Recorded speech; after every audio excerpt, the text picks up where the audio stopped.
Plaintiff Samantha Shepard says she met the defendant 5 years ago while she was dating the defendant's ex. Samantha says she and the defendant eventually became friends and roommates. But while living together, Samantha claims the defendant stopped paying bills and stole her property. So she's suing.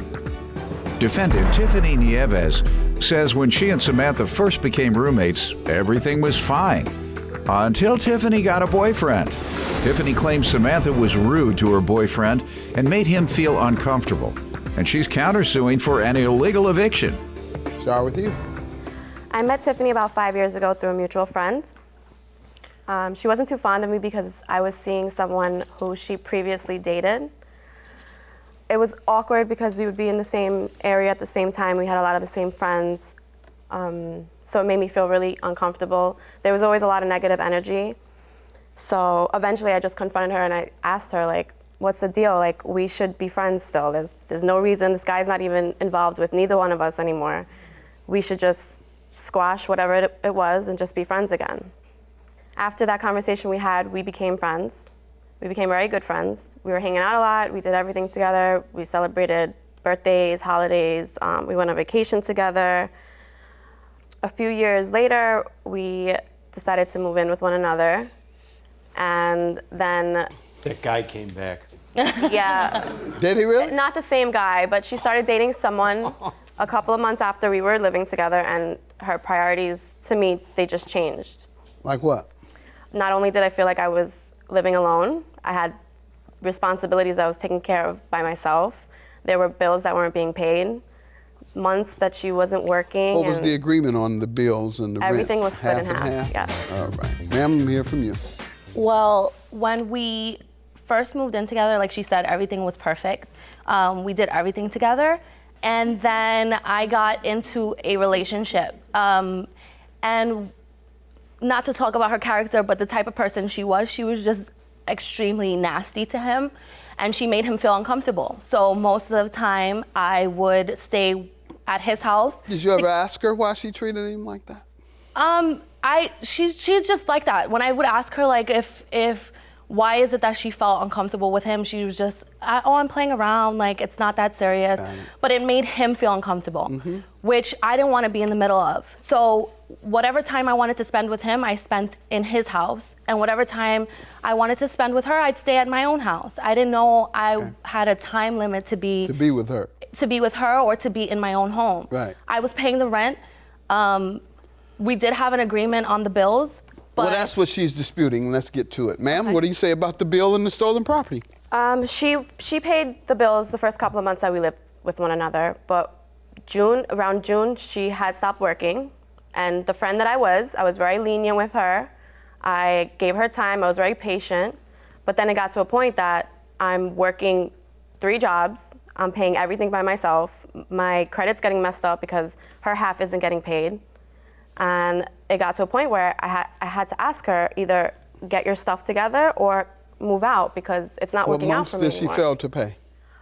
From June to December, which is when she moved out. All right, now was 50% of the bill you're suing for? Yes. All right, and you have any bills or you have the estimate? I have both Con Ed and Verizon. Okay.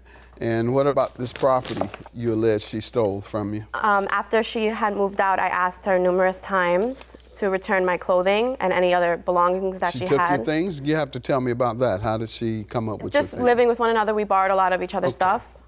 So I asked her kindly numerous times, please just return my stuff. And she agreed. She said, I'm going to bring you your stuff. So I texted her again.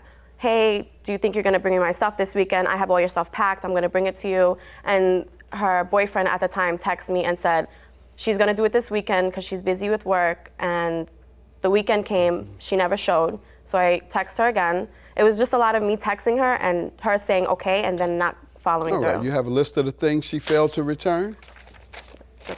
Okay. Unreturned property, a total of $500, 6 dresses, 3 pair of jeans, 4 tops. Ma'am, what do you say to the utilities and to the clothing?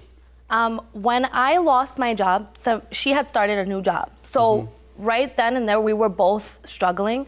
I don't recall her ever saying to me, oh, well, you have to pay this. I'm paying for it. We were both in the same boat. She wasn't paying it, and neither was I.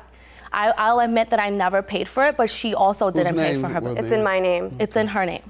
I don't have to pay if I don't want to. It's my name.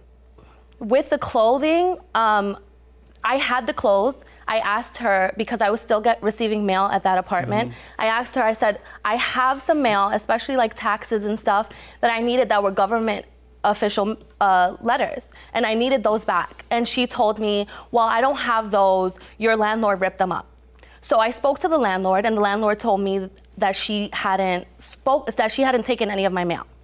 So I told her when she takes me to court, I would give her that clothing. That was my response to her. I told her that as soon as we got to court, she would have every piece of clothing that I had at first, which is not $500 worth of clothing. I do. What all is it? It's a few t-shirts and a pair of jeans. I don't even own 5 pair of jeans. So for me to not find... That's you. I know you don't. You won't even pay your light bill. All right. Your counterclaim for $1,000 for an illegal eviction. How does she owe you? She says that I moved out in December, but I moved out in the middle of November. That's when she kicked me out. And what were the circumstances regarding the eviction? You say she didn't tell me. Out. Her message to me was, she sent me a message while I was at work, and her text message to me was, I think you should move out because you're never home and you don't clean up. Okay, she said, I think, and then what happened? So then I asked if she was, like, I thought that she was kidding. So I was like, are you serious? And she was like, yeah, I'm serious. So when I came home, I started packing my things. And then she texted me, I believe, the next day saying, you're really gonna move out and not help with whatever bills are left. And I was like, but you kicked me out. So which is why I'm getting my things. Yeah, I didn't hear anything where she kicked you out. Do you wanna repeat that?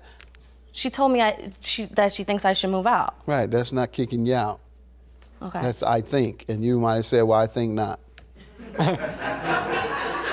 Because she the next day clarified, are you really gonna move out? That sounds like to me that when she said, I think you should, that you said, yeah, I agree. You tell me what was discussed. My exact words was, maybe you should get your priorities straight and decide whether you wanna live with me or move out. That's what I had said to her. What are you reading from? This is just our text messages going back and forth. So you have the actual text that she made reference to. Yes, I do. And what was her response? Sorry. Go ahead. There's numerous times where she said she'll give me the money for the bills, and... Let's see it. Let's see what text messages you have there.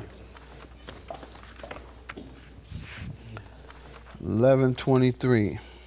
I can sit here and complain about 101 different things, but at the end of the day, you won't see where I'm coming from. It's really frustrating, this is you. So maybe you should get your priorities straight. Decide whether you want to live here or not, or move out. And your response is, I'm packing my tomorrow and I'm out, because since I don't have my priorities straight and you seem to think you can handle the next few months, I'll give you the rent for this month when it's due, and you can send me the bill for everything else. Yeah, you're reaffirming that you're gonna pay. And you tried to deceive me, so I believe her about everything, about the clothes and everything else. You want the clothes back or the money? Because we don't know what she did with those clothes. I would like the money. Okay, well, I'll grant you your money judgment, $1,582, and dismiss your claim. It wasn't an illegal eviction. She says since you don't have your priorities straight, you should think about not living here, and your reaction was, I'll pack my stuff tomorrow, no problem. I won't live here. You talk pretty big on these text messages. Yeah, I don't need you. I'll leave tomorrow. Now you gonna, she threw me out. Judgment for the plaintiff, your claim's dismissed. Have a good day. I'm just glad this whole thing's over. I've been struggling for long enough. I feel the same way. I'm glad it's just done, and I just want to end all ties.